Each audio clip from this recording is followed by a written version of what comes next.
pasta, by the way. How many of you have children at home? Now, if you have children at home, you must have suffered the injurious moment of when you cook a pot of pasta, you drain the pasta, put it in the colander, and if you have children like I have nephews, they start fighting, pulling the tails of the cats, maybe snipping the mustache of the cat. You chase them around the house, you go back into the kitchen. If only for 3 minutes, what's happened to the pasta in the colander? And worse than stuck. You take a fork, you put it in the pasta, it comes out in the shape of the colander. You just made a pasta break, in other words. You also know how difficult it is at home when you're cooking for a large crowd on how to put together the pasta for a large crowd, because a pasta dish, if you're going to feed 4 Italian men, is a pound. And that's just as an appetizer. Those of you who are married to men like me, you understand that a half a pound is to us the average feeding frenzy. So how are you going to do having 8 people at the house and do it? So this is a technique you're going to love. We have cooked this pasta ahead of time, but very important. You notice how the pasta does not stick together? We did not cook this pasta all the way through. Extremely important. What we've done, we cooked this pasta 3/4 of the way. Good quality Italian pasta usually takes a good 10 minutes to cook al dente, all the way through, so to speak. So we cooked this about 6-7 minutes. We then drained the pasta on the colander, then we have shocked the pasta with cold water. Why? Always ask yourself why. If you understand the reason why a step is done, then you own it. If you just do something because I tell you to, you're doing the right thing because I'm honest, handsome, reliable, or you should know why. The reason why you want to shock it with cold water, you want to stop the cooking process. If you follow me along, not like when you do a roast at home, you take it out of the oven, you want the roast to rest before you start cutting it. The same thing with a hamburger, the same thing with a steak. You want to just stop that moment so that then it doesn't cook anymore. Then once the pasta is cool enough to handle and drain perfectly well, to a pound of pasta, add about 3 tablespoons of extra virgin olive oil. And I don't know if you noticed this, but the garlic is cut fairly thick. Let me take a moment on this because you need to understand what we've done. It's more than just for looks. What we're doing right now, we're using the garlic to create a base for the sauce. So the olive oil is going to get very hot, and within a matter of seconds, once it reaches its heat, it will cook the garlic. And if you have the garlic chopped, the garlic will go from cooked to burn in exactly 5 seconds. Another thing that we're going to do, most people like to add the basil at the end. Nothing wrong with that, by the way.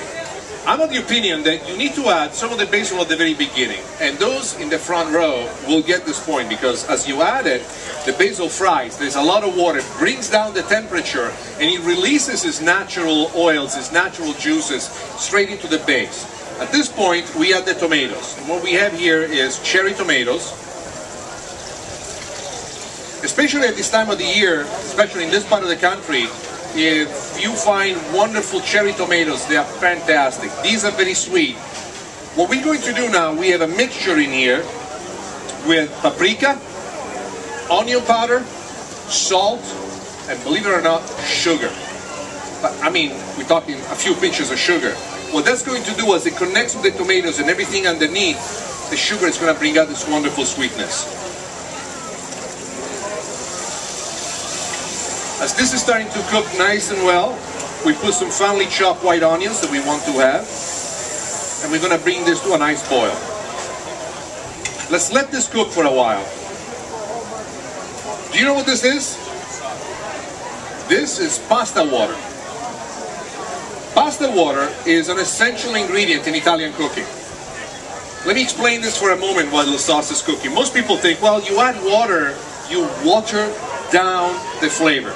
But when you add pasta water, you notice how cloudy the pasta water is? There is a lot of the outer skin of the pasta, which in the cooking process shed starch, so to speak, and it's now suspended inside the water.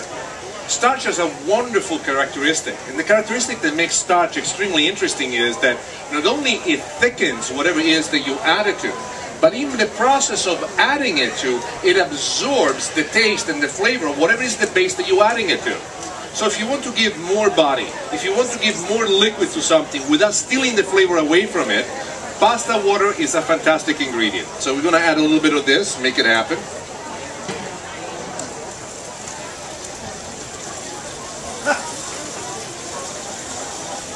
One more thing, do not add pasta water to a plastic container while the pasta water is hot. We all discovered this one here together. Now, at this point, we have a technique that I particularly love. You know, when I come to Seattle, I make a request. I tell people, if I'm going to be cooking with sausage, I only cook with Isernio sausage. I don't know if you know this, but Mr. Isernio is a rock star.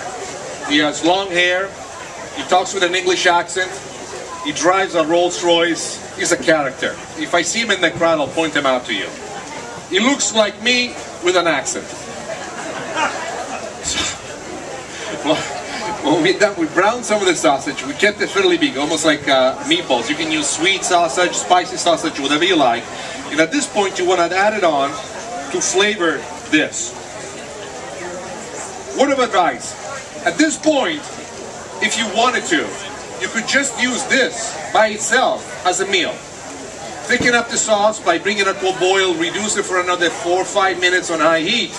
Maybe add a dollop of butter right before you serve it and put it on top of mashed potatoes. Let me tell you, this is out of this world. But what we're going to do now, we're going to make it as a sauce for the pasta. At this point, you should be worried because you're looking at me with the pasta over here. There is no pot of water over here. What am I going to do with the pasta?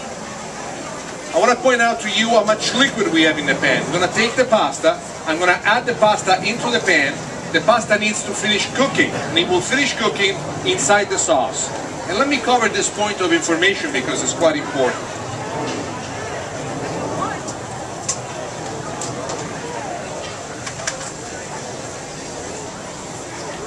Now think of the pasta as a very tightly wound coil, okay, with many layers to it. So what's happening as it cooks into the sauce penetrates slowly but surely through all the various layers of the pasta, if you can imagine the pasta as a coil. So by the time the pasta is completely cooked all the way through, we only need about 3-4 minutes maximum, there will be very little liquid sauce in there, and all the sauce will have penetrated into the pasta. Can you see this over here? Now, you notice that there is almost very little to no liquid. You notice how the pasta has changed its color. It was stark white before. The whiteness of the pasta has completely gone away. There's a thickness to it. At this point, you simply want to take this off the heat. If we were doing this at home, this is the point where you add your cheese, when you add your butter, and this is the point when you serve it. What you're getting right now is a sample of the pasta that, according to my instructions, was done exactly like this.